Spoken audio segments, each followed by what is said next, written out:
안녕하십니까. 1월 19일 새벽 3시입니다. 방금 윤석열 대통령에 대한 구속영장이 발부가 됐습니다. 언론에 보도되기로는 발부 사유는 증거인멸 염려가 있다는 것입니다.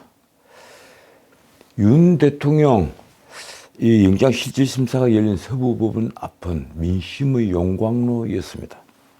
공수처 차량은 타이어가 펑크가 났고 그리고 한동안 포위가 됐습니다. 경찰 추산 약 4만 4천 명 시민들은 즉각 석방하라 원천무효다 이렇게 외쳤습니다. 영장을 기각할 사유는 솔직히 말씀드려서 100가지도 넘습니다. 저도 오랫동안 법으로 생계를 유지하고 있습니다만 매번 영장 심사할 때마다 느끼는 것인데 영장을 발부할 사유는 얼마 되지 않는다면 기각할 사유는 솔직히 많습니다. 그런데 지금까지 수많은 범죄에 대한 영장 심사를 받았지만은 현직 대통령에 대한 구속영장을 심사를 하면서 증거인멸 염려가 있다고 해서 영장을 발부한 것은 정말 의외입니다.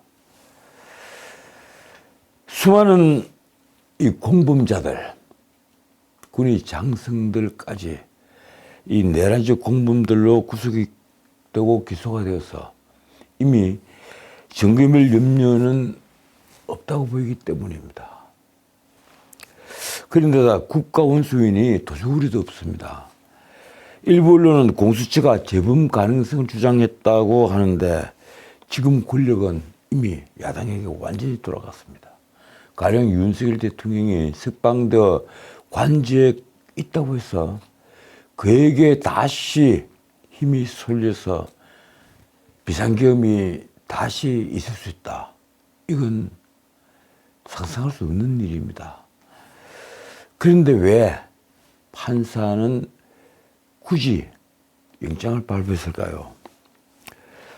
무엇보다 이 현역 대통령을 구속을 한다는 것은 대한민국의 국격, 더 나아가 나라의 명예와 위신이 걸린 문제입니다. 젊은 판사 한 명이 이 대한민국의 미래를 결정한다는 것은 정말 이 사법 시스템을 우리가 다시 한번 고민을 해야 되지 않느냐 이렇게 생각을 하게 하는 이 원인이 될 겁니다. 쟁점은 간단합니다. 이 내란죄가 성립되느냐 아니냐. 솔직히 비상계엄 선포 행위는 사법심사의 대상이 되지 않는 국가원수의 고도의 통신이라고 저는 생각합니다. 그리고 공수처는 무엇보다 내란죄 수사권이 없습니다. 그런데다 관할 법원이 아닌 서부법원에 체포영장부터 이번에 구속영장까지 청구를 하는 편법을 보였습니다. 공수처의 주장은 아주 간단합니다. 이 비상계엄 선포 행위는 국헌문란의 폭동이다. 그리고 중대범죄로서 재범 가능성이 있다. 증거인멸의 염려가 있다. 이 정도의 주장이었습니다. 다시 한번 말씀드립니다만 이 구속영장 심사 기준으로 증거인멸 염려는 저는 없다고 보입니다. 거기다가 도주리는 어떻습니까? 명색이 국가원수인 대통령이 어디로 도주를 하겠습니까? 그리고 연관자들은 모두 구속 기소됐습니다.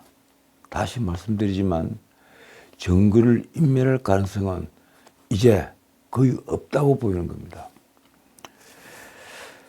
자, 결론을 말씀드리겠습니다. 이제 이 대한민국은 문명국으로서 명예를 잃었습니다. 이 명예를 다시 찾아오기까지 우리 엄청난 시간이 걸릴 겁니다. 윤석열 대통령이 잘했다는 게 아닙니다. 그러나 우리는 하나를 얻기 위해 지금까지 우리가 쌓아온 천을 만을 잃었습니다. 여러분 그렇지만 상심하지 마십시오. 반드시 정의와 진실은 승리를 하는 법입니다. 언제나 사필규정을 믿읍시다. 지금까지 전식이었습니다.